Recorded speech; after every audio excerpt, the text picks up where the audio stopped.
Саламатсыздар, урматтуу биздин YouTube каналдын көрөрмандары. Өлкөбүздө алынган акыркы сааттагы жаңылыктар менен сиздерди тааныштырабыз. Биздин каналыбызга катталып, ой-пикирлериңиздер менен бөлүшүңүздөр. Боксчу Бивал чемпиондук титул үчүн беттеште Айфертти утту. Кыргызстандан чыккан дүйнөлүк маанидеги мушкер Дмитрий Бивал германиялык Михаил Айфертти утуп, жарым оор салмакта бокстун WBI жана IBF версияларында дүйнө чемпиону деген наамын сактап калды.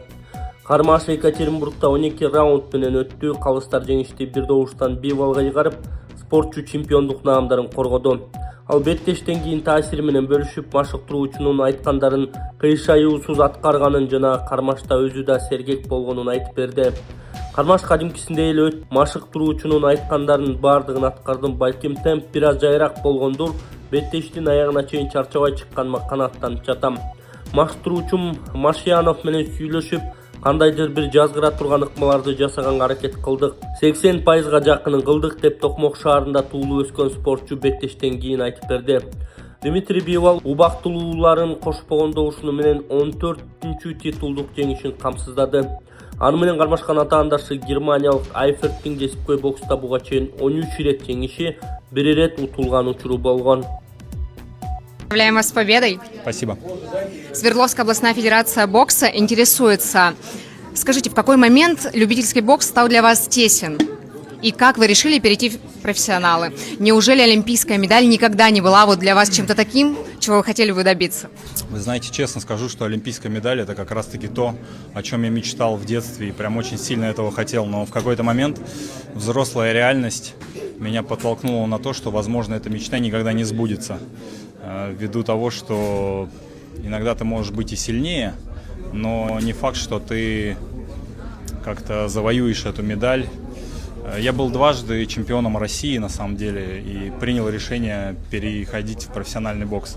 Я за свою любительскую карьеру не удалось мне, даже побывав дважды чемпионом России, не удалось мне даже на чемпионат Европы съездить, не на чемпионат мира. Поэтому принял решение, что нужно пробовать себя в профессионалах. Зато в профессионалах сейчас все получается. Ну все, поздравляем вас. Да, спасибо. Благодарю. Москвада жашап, иштеп жүрүп жыйган мүлктөрүңүздү сүрсүтпөй, батирден батирге көчкөндө төгүп чачып жоготпой, айлыңызга бат-бат жиберип туруңуз. Бул үчүн 12 жылдан бери Москвадан Кыргызстанга жүк ташуу менен алектенген Зайырбек Маматкаримов аттуу туруктуу ишкерди сунуштайбыз. Зайырбектин машиналары мыкты, кызматкерлери жооптуу, кампалары кенен, жүктү үйүңүздөн алат. Ар бир 7 облусубузга чейин барат. Ар бир аманаттын амандыгына кепилдик берет. Кызмат акысы буюмуңуздун көлөмүнө жараша 500 рубльдан башталат. Байланыш номерлары +7 926 788 70 70 +7 929 624 63 64. Жоломон Шаршенбеков баш болгон балбандар эл аралык турнирге катышат. Монголиянын Улан-Батор шаарында 3-8 күндөрү күрөш боюнча Open Улан-Батор эл аралык рейтингдик мелдеши өтөт. Бул тууралуу Дене тарбия жана спорт департаменти билдирди. Аталган мелдешке Кыргызстандын грек-рим жана эркин күрөш боюнча улуттук курама командалары катышат. Грек-рим күрөшү боюнча улуттук курама команданын курамы Акыл Сулайманов 60 кг чейин, Жоломон Шаршенбеков 63 кг чейин, Амантур Исмаилов 72 кг чейин, Жантүрө Мырзалиев 72 кг чейин, Аманат Самат уулу 72 кг чейин, Бекзат Орункул уулу 77 кг чейин, Тимур Темирбеков 82 кг чейин, Азат Салидинов 87 кг чейин. Арсен Эралиев улук машыктыруучу, Улук Карачолоков башкы машыктыруучу. Эркин күрөшүү боюнча улуттук кураманын тизмеси: Өмүрбек Асан уулу 61 кг чейин, Аден Сакыбаев 70 кг чейин, Рустам Кахаров 70 кг чейин, Бекзат Рахимов 79 кг чейин, Малик Шабаев 86 кг чейин, Догдурбек уулу Эламан улук машыктыруучу. Бишкек-Ош жолунда автокырсык болуп адам өмүрү кыйылды. Бишкек-Ош шаарындагы Тагырагы суу самырда Honda Civic менен Kia K5 автоунаалары сүзүшүп, адам өмүрү кыйылды. Видеонун авторунун айтымында кырсыктан балдар каза тапкан. Кырсык кечээ болгонун Чүй облусунун жол милициясы тастыктап, башка жагдайлар боюнча маалыматты кийинчерээк беришерин билдиришти. Эскертүү: Бишкекте 1-июндан унаа кыймылына убактылуу чектөөлөр киргизилет. Эл аралык балдарды коргоо күнү майрамдоого байланыштуу 2026 жылдын 1-июнунда саат 16:00 22:00 чейин Ала Тоо аянтындагы айрым көчөлөрдө унаа кыймылы убактылуу чектелет. Бул тууралуу мэриядан кабарлашты. Чүй проспектиси Панфилов көчөсүнөн Эркиндик бульварына чейинки бөлүгү, ошондой эле Орозбеков көчөсү Фрунзе көчөсүнөн Чүй проспектисине чейинки бөлүгү жабылат.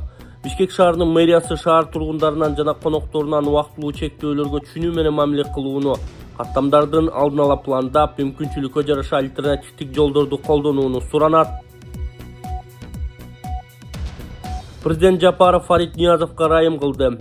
Садыр Жапаров мурдагы мамлекет башчынын аппаратынын жетекчиси Фарид Ниязовго ырайым бергенин Спутник агенттигине президенттин администрациясынан тастыкташкан.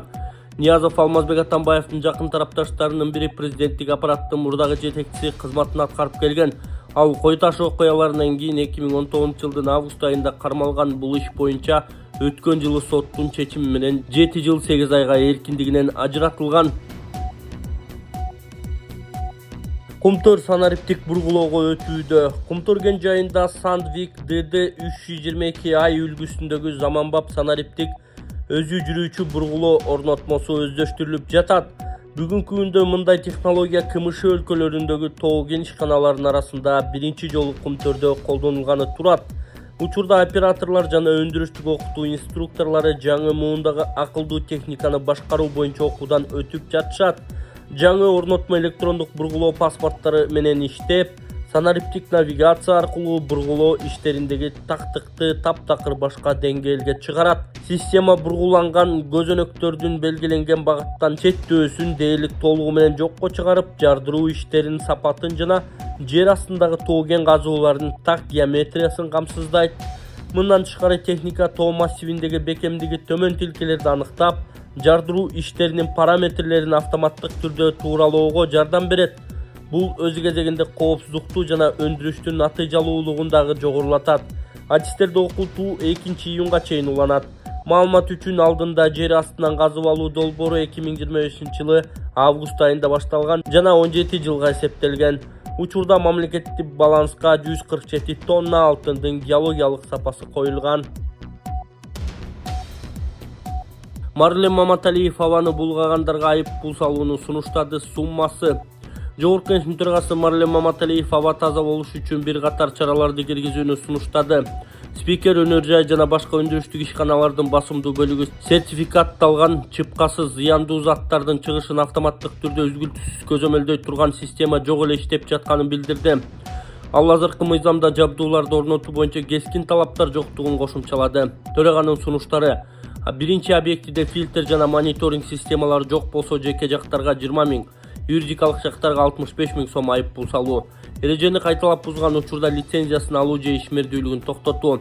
Экинчи, сапатсыз күйүүчү майларды ташуу жана сатуу үчүн катуу чара көрүү. Жеке жактарга 20 000 сом, юридикалык жактарга 55 000 сом айып пул салуу. Кайрадан талапты бузган учурда айыптын суммасын көбөйтүү жана объектини 3 айга жабуу. Төрөг абанын тазалыгын сактап, климаттын өзгөрүшү менен күрөшүү экологиялык талап гана эмес, өмүргө жана өлкөнүн туруктуу өнүгүшүнө байланышкан маселе экенин кошумчалаган. Эдил Байсалов Кыргызстан Россия менен алаканы АКШ менен мамиледен жогору коет. Кыргызстан Россия менен кызматташууну АКШ менен болгон мамиледен жогору коет. Бул тууралуу РИА Новостиге Америкадагы элчи Эдил Байсалов билдирди. Биздин ортодогу ишеним, түз кызматташуубуз жетекчилер менен байланыш жогорку деңгээлде. Россия биздин эң жакын өнөктөшүбүз. Мындан күмөн жок, деди дипломат. Өткөн жумада Байсалов АКШ президенти Дональд Трампка ишеним грамотасын тапшырган. Дипломаттын айтымында, Вашингтондагы дипломатиялык өкүлчүлүк Кыргызстандын батыш жарым шаарындагы өлкөлөрдө жайгашкан жалгыз элчилиги болуп саналат. Президентке кайрылган Кудайбердиевдин уулу ырайым алып, абактан чыкты. Оштогу Көкбөр мелдешиндеги сөзү үчүн бейбаштыкка айыпталып камакка алынган Султан Абдыкадыров президенттин ырайымы менен абактан чыкты. Бул тууралуу Азаттыкка анын атасы Абдуманап Кудайбердиев ырастады. Уулум кече Молдовановкадагы абактан чыгып, бүгүн айылга келди. Азыр 1 сааттай мурун эле үйдөн тосуп алдык, деди Кудайбердиев. Ички иштер министрлигинин маалыматына ылайык, Султан Абдыкадыров 2023-жылы бейбаштык беренеси боюнча күнөөлүү деп табылып, 5 жылга абакка кесилген. Буга ошол жылы 31 август эгемендик күнүнө карата Көкбөр мелдешиндеги сүйлөгөн сөзү негиз болгону айтылган. Президент Садыр Жапаров быйыл апрелде Ош облусуна иш сапары менен барып, эл менен жолукканда Кудайбердиев мамлекет башчыдан уулуна ырайым берүүнү суранган. Жапаров макул экенин билдирген.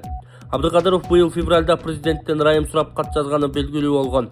2023 жылы 31 августта Ош шаарынын Төлөккан айылындагы ат майданда Көкбөрү боюнча республикалык мелдеш өтүп, ага президент Садыр Жапаров да катышкан.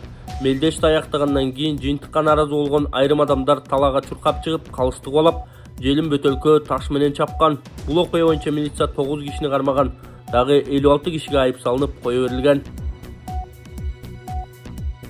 Мектептерге 6 күндүк окууга өтүүгө уруксат берүү сунушталганын агартуу министрлиги иштеп чыкты. Учурдагы мыйзамдарда мектептер үчүн 5 күндүк окуу жумасы каралган. Агартуу министрлиги бул норманы 5 күндүк жана же 6 күндүк окуу жумасы деп өзгөртүүнү сунуштады.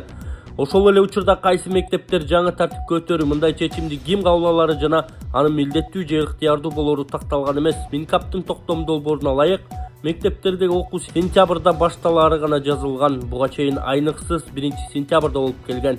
Эске салсак, өлкөдө өтө турган эл аралык иш-чараларга байланыштуу 2026-2027 окуу жылы 15-сентябрда башталат.